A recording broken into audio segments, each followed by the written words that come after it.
தமிழ்நாட்டில் தமிழனை நேசிக்கிற, தமிழ்நாட்டுக்கு ஒரு சேஞ்ச் வேணும்னு நினைக்கிற எல்லாருக்குமே அன்பு வணக்கம். இந்த நீட்டு விவகாரத்தை நீங்கள் எல்லார்ட்டையும் கொண்டு போய் சேர்க்கணும்னு சொல்லி வேண்டி விரும்பி கேட்டுக்கிறேன். நம்ம சேனலை சப்ஸ்கிரைப் பண்ணி, லைக் பண்ணி, பெல் ஐக்கானை கிளிக் பண்ணி, கீழே ஹைப் பண்ணி, அதுக்கு கீழே கமெண்ட் பண்ணி நீங்கள் உங்கள் ஆதரவை தெரிவிங்க.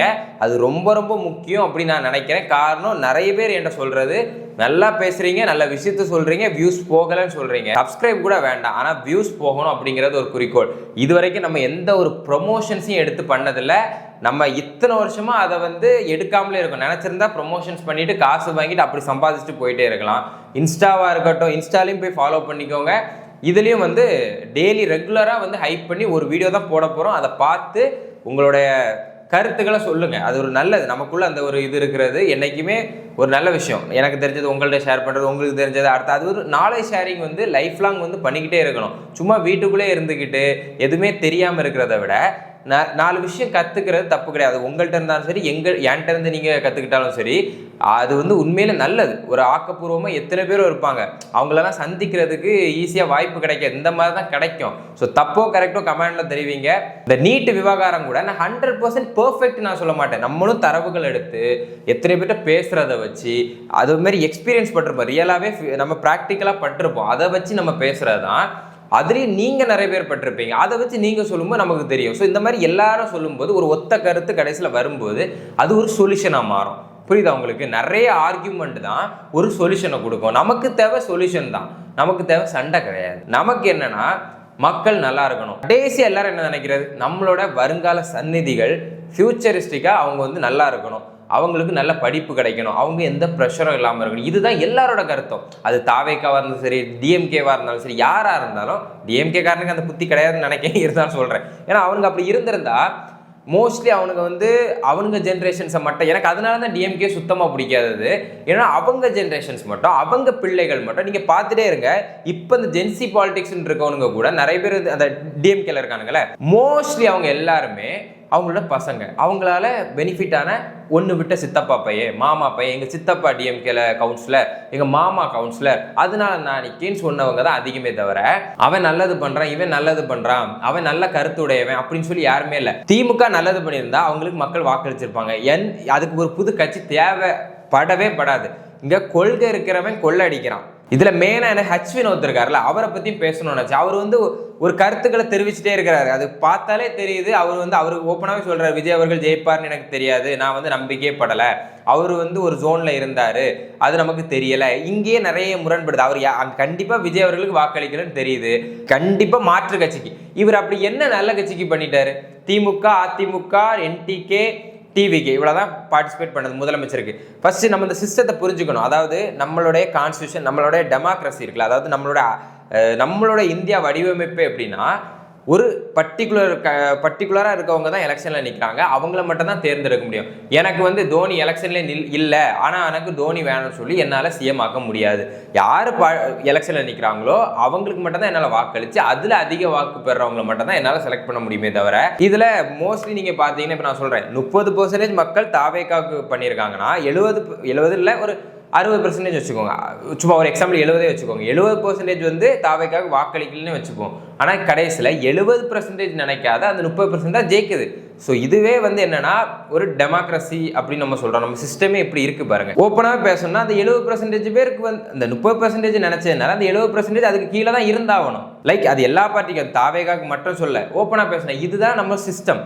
அப்படி இருக்கும்போது கொள்கையை வச்சுட்டு கொள்ளடிக்கிற திமுக, கொள்கையை வச்சுட்டு கூமுட்டையாக இருக்கிற, ஒன்றுக்கும் உதவாமல் இருக்கிற என்டிகே, உதவாமன்னு சொல்ல மாட்டேன், அவங்களோட போராட்டங்கள் அதுக்கு கீழே இருக்க நிறைய பேர் நல்லா தான் பண்ணிட்டு இருக்காங்க, அதனால யூஸ் இருக்குண்ணா. ஒட்டுமொத்தமாக நம்ம அதுக்குன்னு குறை சொல்லக்கூடாது. நியாயமாக பேசணும்னா தலைமை சரியில்லை, தலைமை கட்டமைப்பு சரியில்லை அப்படின்னு தான் பேசணுமே தவிர, மற்றபடி அந்த கட்சியை நான் குறை சொல்லவே மாட்டேன். பல போராட்டங்கள் நின்றுருக்காங்க. என்ன, எல்லாருமே என்டிகேக்கு வாக்களிக்க நினைச்சவங்களை கூட அவங்க வாயால் தான் அவங்க கெடுத்துக்கிட்டாங்க. எல்லாருக்குமே ஒரு ஆசை இருந்துச்சு, ஓகே என்டிகேக்கு போகலாம் அப்படின்னு சொல்லி, அதை அவங்களே கெடுத்துக்கிட்டது தான். அதிமுகவை பற்றியும் சொல்ல தேவையில்லை, பிஜேபி கூட கூட்டணி அப்படின்னு சொல்லியே நம்ம வாக்களிக்க மாட்டோம். அப்போ ஏதோ ஒரு கட்சிக்கு இவர் வாக்களிச்சிருக்காரு. என்ன சொல்றாங்கன்னா, கூட இருந்த எனக்கு தெரியல, ஆனால் மக்களுக்கு எப்படி திரையில பார்த்து தெரிஞ்சுன்னு சர்க்காஸ்டிக்காக பேசியிருக்காருன்னு வச்சுப்போம். ஒரு கூட எடுக்கலாம். நம்ம ஒர்க் பண்ணியும் எனக்கு அவரை பற்றி தெரியல, ஆனால் இவங்களுக்கு எல்லாமே ப்ரெடிக்ட் பண்ணியிருக்காங்க. ஏன்னா அதில் ஒரு வார்த்தை என்ன சொல்கிறாருன்னா, அட்மினிஸ்ட்ரேஷனில் வந்து நிறைய சேஞ்சஸ் வந்திருக்குன்னு சொல்கிறாங்க. அவர் எப்படி இவங்க இதை வந்து ப்ரெடிக்ட் பண்ணாங்க, உண்மையிலே சேஞ்சஸ் வந்திருக்கு, அப்போ இவங்க ப்ரெடிக்ட் பண்ணியிருக்காங்கன்னா நடந்தது உண்மை. அப்போ எனக்கு தெரியல, நான் ஒரு முட்டாளாக இருந்தேன்னு சொல்ல வராரா, இல்லை வந்து எப்படி இவங்க வந்து நம்பிக்கையோட இருக்காங்க, எனக்கு கூட வேலை செஞ்சு எனக்கு தெரியல, இவங்களுக்கு எப்படி தெரிஞ்சு? நான் ஒன்று கேட்குறேன், இவர் யாரோ ஒரு கட்சிக்கு வாக்களிச்சார்ல, எம்கே ஸ்டாலினுக்கே இருக்கும், இங்கெல்லாம் போய் கூட இருந்தாரா, கூட பணி புரிஞ்சாரா, எப்படி வாக்களிச்சாரு? பிஜேபி கூடயோ இல்லை அதிமுக கூடயோ உதயநிதி கூடயோ அரசியல் சார்ந்த பணி புரிஞ்சாரா? அதே போல இத்தனை வருஷம் ஆட்சி செஞ்சிருக்கானுங்க, அவனுங்களை வந்து நல்லா நாங்கள் புரிஞ்சுக்கிட்டனால தான் அவனுங்களுக்கு வாக்களிக்கல, இப்படியும் சொல்லலாம். நீங்கள் என்ன சொல்கிறீங்க, பணி புரிஞ்சனால எனக்கு கூட இருந்தே தெரியலைங்கிறீங்க. அதே மாதிரி தான் நாங்கள் இத்தனை வருஷம் எங்களை ஆட்சி செஞ்சு எங்கள் கூட இருந்தானுங்க, அதனால எங்களுக்கு பிடிக்கல. இவரை வந்து நீங்கள் என்ன சொல்கிறீங்கன்னா, இப்படி சொல்கிறீங்க. நான் இன்னொரு விஷயத்துக்கும், மற்ற நடிகர்கள் எல்லாம் தன்னோட சொந்த வேலையை பார்த்துட்டு எல்லா படத்துலையும் மேக்சிமம் அரசியல் பேச மாட்டாங்க, அந்த அரசாங்கத்துக்கு எதிராக பேசுறதுக்கே பயப்படுவாங்க. இவர் மோஸ்ட்லி இவருக்கு படத்துக்கு பிரச்சனை வரும்னு தெரிஞ்ச பிறக்கும் இவர் என்ன பண்ணார் சொல்லுங்க? இவர் எல்லா படத்துலையும் அந்த கருத்துக்களை தெரிவிக்கிறது. வேற யாரும் நான் அந்த கருத்து வேண்டாம் தூக்கிட்டு வேற ஏதாவது பண்ணுன்னு போயிருப்பாங்க. அதே மாதிரி சமூக அக்கறை கொண்டு தான் நிறைய விஷயம். இவருக்கு வந்து டாக்டர் அப்படின்னு சொல்லி ஒரு வீடியோவில் ஒருத்தர் மென்ஷன் பண்ணியிருப்பாரு. நிறைய பேர் இதை எப்படி டாக்டர்னு சொல்றாங்கன்னு சொல்லி உங்களுக்கு ஒரு சந்தேகம் வந்திருக்கலாம். அங்கதான் 2007 அதாவது சீமான் அவர்களெல்லாம் வந்து வெளியே தெரியறதுக்கு முன்னாலேயே அம்மையார் அவர்கள் இருக்கும்போதே கொடுக்க வச்சிருக்காங்க. டாக்டர் எம்ஜிஆர் யூனிவர்சிட்டிலேயே இவருக்கு வந்து டாக்டர் பட்டம் கொடுத்துருக்காங்க. எதுக்கு? அவர் இயக்கத்தை வச்சு அவர் பண்ண அந்த சோஷியல் வெல்ஃபேர் ஸ்கீம்ஸ், இந்த அசோசியேஷன்ஸ், அவரோட அசோசியேஷன் வச்சு பண்ணதுக்கும், அதுக்கப்புறம் தமிழ் சினிமாவுக்கு அவர் கான்ட்ரிபியூட் பண்ணதுக்கும் சொல்லி கொடுத்துருக்காங்க. என்னோட கேள்வி, ஒருவேளை இது அந்த யூனிவர்சிட்டிக்கு பேர் கிடைக்கணும்னு சொல்லி நிறைய பேர் கொடுப்பாங்கன்னு சொல்லி நீங்க சொல்லலாம். அப்போ இருந்தவங்க எல்லாருமே இவரை வளரக்கூடாதுன்னு நினைச்சிருந்தா எதுக்கு கொடுக்க போறாங்க? எத்தனையோ நடிகர்கள் இருக்காங்க. அதே மாதிரி ஏதோ நல்லது பண்ணணும்னு நினைச்சாரு, இவ்வளோ இடையூறு கொடுத்த பிறகும் அவர் எதையும் விட்டு போகல, அரசியல் அந்த விஷயத்துல ஸ்ட்ராங்கா இருந்தாரு. வேற யாரோ இருந்தா நேரத்துக்கு நமக்கு எதுக்குடா வம்புன்னு சொல்லி ரஜினி அவர்கள் இருக்கார்ல, ரஜினி அவர்கள் அதாவது எனக்கு ஏதாவது ஆயிரும் அப்படின்னு சொல்லி ஓடினார்ல, அந்த மாதிரி ஓடலல்ல. இவர் நினைச்சிருந்தா பாதியில எனக்கு வேண்டாப்பான்னு போயிருக்கலாம், ஆனா போகலையே. அப்படி ஏதாவது கூட்டணியாவது அமைச்சிருக்கலாம், அமைக்கலையே. அப்படி ஏதோ பண்ணணும்னு நினைக்கிறாரு, அதை பண்ணிட்டும் இருக்காரு. அது வந்து இன்னும் கொஞ்ச நாள் இன்னும் நல்ல வெளிப்பாடா தெரியும். நீங்க வேணா பார்த்துட்டே இருங்க. சொல் அல்ல செயல் அப்படின்னு காட்டுவார்னு ஒரு நம்பிக்கை இருக்கு. இந்த நீட்டு விவகாரத்துல கூட விஜய் அவர்களே நினைச்சாலே ஒன்றும் பண்ண முடியாதுடா. அதான்டா போன ஆட்சியை கையில கொடுத்து 5 வருஷம் உங்களுக்கு முட்டையை தூக்கிட்டு சுத்துனீங்களா, கூமுட்டைகளா, கொத்தடிமைகளா, ஏதாவது பண்ண முடிச்சு? அப்பவுமே உனக்கு புரியண்டா, நீட்டு விவகாரம் இப்படி இல்லை, இது இந்த மாதிரி போக முடியாது. எனக்கு தெரிஞ்சு சிஜேபி ப்ரொடெஸ்ட் கூட ஏதோ ஒன்று நடந்துடும். அந்த அமைச்சர் பதவியிலிருந்து கூட விளைவிடுவார். 1 crore வந்து காம்பன்சேஷன் கூட ஃபார் ஈச் பர்சனுக்கு வந்து கிடைச்சிரும். ஆனால் இந்த தமிழ்நாட்டில் நடக்கிறது என்ன பண்றீங்கன்னு தெரியல. அதாவது ஜல்லிக்கட்டு போராட்டம் எவ்வளவு கிளியரா ஒத்த குறிக்கோளோட பண்ணனால அதுக்கு சொல்யூஷன் கிடைச்சது. அதே மாதிரி கூட இதை பண்ண முடியாது. காரணம், இதை வந்து நீங்க போராட்டங்களா பண்ணும்போது கூட மெஜாரிட்டி ஆஃப் த பீப்புள் எதுக்கு ஓட் பண்றாங்கன்னு தான் பார்ப்பாங்க. சிஜேபியோட ப்ரொடெஸ்ட் இப்படி ஸ்ட்ராங்கா இருக்கும்போது, இவ்வளோ ஸ்ட்ராங்கா ஃபேர் நீட்டுக்கு இருக்கும்போது, உன்னோட பேன் நீட்டுக்கு அந்த அளவுக்கு ஆதரவு கிடையாது. இத்தனை வருஷம் நம்ம போராடிட்டு தான் இருக்கோம். இன்னைக்கு ஒன்றும் புதுசா போராடலை, நீட்டுக்காக பல வருஷமா போராடிட்டு இருக்கோம். நடக்காது. அது காரணம் நம்ம எப்படி போகணும், எந்த மாதிரி பில் பாஸ் பண்ண வைக்கணுங்கிறத ஒரு இது இருக்கு. அதே மாதிரி நீட்டு வேணும்னு கேட்குறீங்களா? நான் என்னோட நிறைய பேர் என்ன சொல்றாங்கன்னா, அந்த சிஸ்டம் வந்து கரெக்டாச்சு, க்ரோர்ஸாக வாங்கிட்டு இருந்தாங்க ப்ரைவேட் இன்ஸ்டிடியூஷன்ஸ்ல வாங்குறத தடுக்கிறதுக்கு பண்றோம். நாங்கள் இன்னைக்கு பிரைவேட்டா எத்தனையோ ஆட்கள் தனியா நீட்டுக்கு கோச்சிங் நடத்திட்டு இருக்காங்க, அதை நடத்தி அதுல சம்பாதிச்சுட்டு இருக்காங்க. சரி, நீங்க எதுக்கு கொண்டு வந்தீங்கன்னு சொல்றீங்க? நீட்டை வந்து சிஸ்டம் ஆக்கணும், எல்லாருக்குமே காமனாக இருக்கணும் அப்படின்னு சொல்லி வந்தீங்க. அப்படி பார்த்தா ஒரு ஸ்டேட்டுக்கும் ஒரு எஜுகேஷன் ஃபாலோ பண்ணும். இந்தியா ஃபுல்லாக ஒரே கரிக்குலமாக நம்ம ஃபாலோ பண்ணுறோம்னு கேட்டால் கிடையாது. புதுசாக ஸ்டேட் போர்டு, அதுக்கப்புறம் சிபிஎஸ்சி, அதுக்கப்புறம் ஐசிஎஸ்சி. ஸோ இங்கே எஜுகேஷனே டிஃப்ரெண்ட்டாக வச்சுட்டு நீட்டு மட்டும் ஒன்றா வைப்பாங்களாம். அப்போ என்னோட கேள்வி என்னன்னா, நீயே கேட்டகரியாக தான் வச்சிருக்க. அதாவது ஸ்டேட் போர்டு, அதுக்கு அடுத்து சிபிஎஸ்சி, அதுக்கப்புறம் ஐசிஎஸ்சி. இங்க படிக்கிறது இங்க படிக்க முடியாது, இங்க படிக்க முடியாது. ஆனா கொஸ்டின் கேட்கறது மட்டும் இது மொத்தமா வச்சு நீ கேட்ப. ஆனா மெஜாரிட்டி எதுக்கு இம்பார்ட்டன்ஸ் கொடுப்ப? ஐசிஎஸ்சி சிபிஎஸ்சிக்கு இம்பார்ட்டன்ஸ் கொடுப்பனா? அப்ப இங்க ஸ்டேட் போர்ட்ல படிச்சவன் என்ன பண்ணுவான்? அவனும் நல்லா படிக்கிறான்னு பார்த்தா நீ ஃப்ரீ கோச்சிங்காவது கொடுக்கணும். அதாவது சரி, இவங்க 2 பேர், நான் என்னோட கேள்வி என்னதுமா, இவங்க 2 பேருக்கு நீ வந்து ஓகே, நீ இந்த நீட்டை வந்து காமனா வைக்கிற, இந்த 3மே தனித்தனியாக வச்சுட்டு நீட்டை காமனா வைக்கிற, ஓகே. அப்ப இந்த 3வது இருக்கவனுக்கும் அதே எக்ஸ்போஷர் கொடுக்கணும்ல. என்ன பண்ணணும்னா அவனையும் அதுக்கேற்ற மாதிரி படிக்க வைக்கணும்ல. அப்போ அவனுக்கு ஃப்ரீ கோச்சிங்காவது கொடுங்க. அந்த ஸ்டேட் போர்டில் படிக்கிறவனுக்கு எப்போ உன்னோட கஷ்டம் எனக்கு புரியுது, அதனால உனக்கு 1 இயர் வந்து இந்த கோச்சிங் நான் வந்து ஃப்ரீயா கொடுக்குறேன். அப்போ எல்லாருக்குமே ஒண்ணா வருது. அப்பதான் அதுங்க வந்து சமூகமா ஒரே மாதிரி இருக்கு. சமூக நீதிங்கிறது அதுலதான் ஃபாலோ பண்ணுது. சம்பந்தமே இல்லாம இது எப்படி அப்ப காமன் ஆக முடியும்? நான் ஒரு புக்ல படிக்கிறேன், நீ ஒரு புக்ல படிக்கிற, அவன் ஒரு புக்ல படிக்கிறானா, 3 பேருக்கு வேற வேற புக்கு கொடுக்குற, ஆனா கொஸ்டின் கேட்கற ஒரு புக்ல இருந்து மட்டும் கேட்கற. அப்ப மீதி 2 பேர் என்ன ஆகும்? அந்த மாதிரி தான் இல்லையா? நீட்டை நீ காமனா கொண்டு வந்த மாதிரி எல்லாருமே சிபிஎஸ்சி தான் படிக்கணும், எல்லாருமே ஐசிஎஸ்சி தான் படிக்கணும், எல்லாருமே இல்லைன்னா ஸ்டேட் போர்டு தான் படிக்கணும் அப்படின்னு சொல்லி ஒரு சிஸ்டத்தை கொண்டு வாங்க. அதுல என்ன பிரிவினை உங்களுக்கு? அப்படி கொண்டு வந்து நீட்டை வைங்க. இப்போ நான் டிஎன்பிஎஸ்சி எக்ஸாம் எழுத ட்ரை பண்ணுறேன்னா எல்லாருமே ஒரே மாதிரி ப்ரிப்பேர் பண்ணுவாங்க. நான் சிவில் ஜட்ஜ் எக்ஸாம் எழுத நினைக்கிறேன்னா எல்லாருமே ஒரே மாதிரி ப்ரிப்பேர் பண்ணுவாங்க. அங்கே வந்து ஒரே மாதிரி கேட்டகரியில் கொஸ்டின் கேட்குறீங்க. ஆனால் இதுக்கு மட்டும் ஏன் இப்போ இந்த விவகாரத்தில் நீட்டு வேண்டான்னு சொல்லலை, ஆனால் நீட்டுக்கான ஒரு சொல்யூஷன், அதாவது எப்படின்னா இந்த எஜுகேஷன் சிஸ்டத்தை வந்து கண்டிப்பாக நான் சொல்கிறேன் பெரிய ஃபைட் இருக்குது. அவ்வளோ சீக்கிரத்தில் ஒன்றா மாற்ற முடியாது, அது ஈஸியும் கிடையாதுன்னா ரொம்ப நாள் எடுக்கும்ல. அதுக்கு ஃபைட் பண்ணுங்க. கவர்மெண்ட்ல அதுக்கு லீகலாக ஃபைட் பண்ணுங்க. ஒன்றில் ஒரே மாதிரி வரணும். அதுக்கு இந்த போராட்டம் பண்ணுற எத்தனையோ அட்வொகேட்ஸ் எத்தனையோ தெரிஞ்சவங்க இருப்பாங்க. அப்போ ஒன்றா கொண்டு வாங்க, எல்லா எஜுகேஷன் சிஸ்டத்தையும் ஒன்றா கொண்டு வாங்க.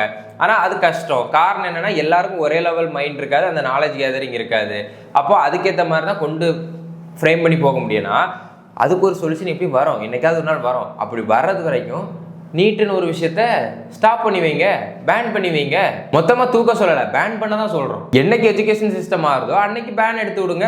இதுல ஒருத்தர் என்னன்னா நீட்டுக்கு போயிட்டு அங்க போய் தலித்தை பத்தி பேசிட்டு இருக்காரு. இந்த கவர்மெண்ட் வந்ததுக்கு அப்புறம் எவ்வளவு விஷயம் தெரியுமா? அதாவது அமைச்சரவை சீட்ல திமுக காலத்துல வன்னியரசு இருக்கார்ல, யாருமே தலித்துல யாருமே உட்கார வைக்கல. திருமாவளவன் முதலமைச்சர்னு சொன்ன உடனே பேக் அடிச்சானுங்க, இல்லைன்னா அந்த கூட்டணி அமைஞ்சிருக்கும். இப்படி எல்லாம் இருந்தவனுங்க இன்னைக்கு என்ன பேசுறானுங்க? நான் கேட்கறேன், திமுக எல்லாமே இப்ப நல்ல பெர்ஃபெக்டா பண்ணி வச்சிருந்தாங்கன்னா, தலித்துக்கு எல்லாம் பண்ணியிருந்தாங்கன்னா, ஏன் தாவேக்கு ஆட்சி மாற போது தாவே கேட்ட வந்து கேட்க போறாங்க? என்கிட்ட எல்லாம் இருக்கும்போது நான் ஏன் வந்து கேட்க போறேன்? அப்ப இல்லைங்கும் போது தானே கேட்கறீங்க.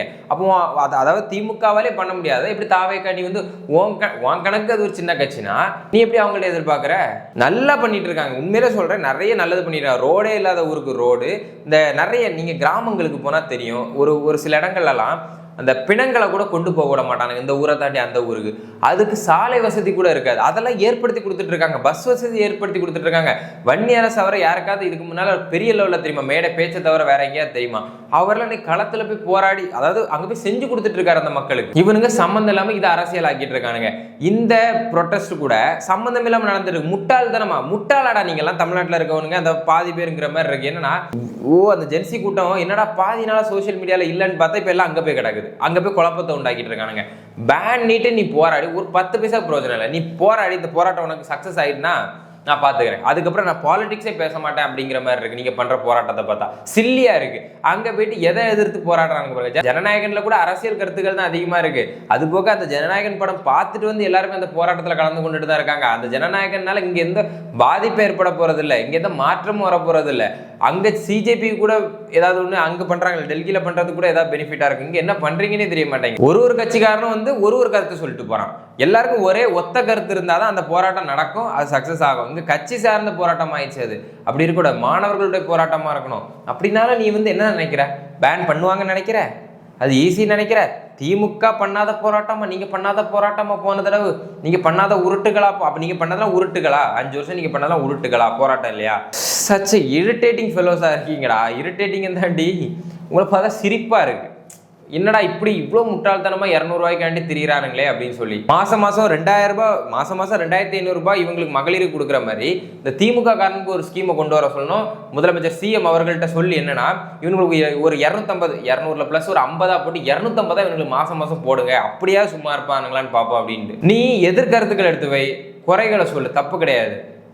ஆனா தாவேக்காவை நீ முழுமையா கூட குறை சொல்லு, பிரச்சனை கிடையாது. ஆனா நீ நல்லவன் பேசுற பத்தியா, எனக்கு அதை நினைச்சதாண்டா கொஞ்சம் லைட்டா வலிக்குது, அதான்டா கடுப்பா வேற ஆகுது. ஸோ மக்களே இதுதான் புரிதல். அதாவது இதை புரிஞ்சுக்கோங்க. தாவேக்கா வந்து இப்போ தான் வந்திருக்காங்க, அவங்களால முடிஞ்ச பெஸ்ட்டை கொடுத்துட்டு இருக்காங்க. இந்த தமிழ்நாட்டில் இருக்க எல்லாரும் நல்லவன், தாவேக்கா மட்டும் கெட்டவங்க மாதிரி இப்போ ப்ரொஜெக்ட் ஆகிட்டு இருக்கு. அப்படிலாம் கிடையாது. உங்கள் மனசாட்சி தொட்டு சொல்லுங்க, நீங்கள் எவ்வளோ தவறு பண்ணிட்டு இருக்கீங்கன்னு சொல்லி. ஸோ அதனால் நம்ம மனித சுய ஒழுக்கம் மாறணும், தனி மனித ஒழுக்கம் மாறணும். அப்படி மாறினாதான் ஒன்றா மாறும். ஆட்சி எவ்வளோ கஷ்டப்பட்டு கொடுத்துட்டு இருக்கும்போது மக்கள் அப்படி இருந்தால் ஒன்றும் பண்ண முடியாது. இங்கே என்னன்னா, எதையாவது ஒன்று அரசியலாக பண்ணி தான் ஆகணும், அப்போ தான் அவங்க ஆளுங்கட்சியாக ஆக முடியும் அப்படின்னு ஒரு விஷயம் வந்துருச்சு. அதனால ஏதாவது ஒன்று பண்ணிட்டே இருப்பானுங்க. தாவேக்கா மட்டுமே ஆட்சியில் இருக்கணும்னு சொல்லிட்டு எதிர்கட்சி நினைக்க மாட்டானுங்க. அப்போ ஏதாவது ஒன்று சொல்லிட்டு தான் இருப்பானுங்க. அதனால நம்ம அவனுங்கள்ட்ட எதையும் எதிர்பார்த்தும் வேஸ்ட். அவங்க பேச செய்வாங்க. யாருக்குமே தான் ஆட்சிக்கு வரணும்னு தான் ஆசை இருக்கும். அதனால மக்களுங்க எவனும் நினைச்சு மனசாட்சிப்படி யாருமே செயல்படலைங்கிறது இதெல்லாம் தெரிஞ்சுக்கோங்க. அரசியலுங்கும் போது ஏதோ ஒரு விஷயத்தை எடுத்து பண்ணாதான் மக்கள் வாக்களிப்பாங்க. சும்மா இருந்துட்டு எனக்கு வாக்களிங்கன்னா யாராவது வாக்களிப்பாங்களா? ஏதாவது ஒரு அரசியல் எதிர்கருத்தோ இல்லை அவங்களுக்கு ஃபேவராக எக்ஸ்ட்ராவாக ஏதாவது பண்ணும்போது தான் அவங்க வாக்களிப்பாங்க. அதை தான் இவங்க ட்ரை பண்ணுறாங்க. ஆனால் இவங்களுடைய முகத்திரை கிழிக்கப்பட்டு ஒரு 3 மாதங்கள் ஆச்சுன்னு சொல்லி அவங்களுக்கு 3 இல்லை பல வருஷம் ஆச்சு அப்படின்னு சொல்லி அவங்களுக்கு தெரியப்படுத்திட்டு நன்றி வணக்கம்.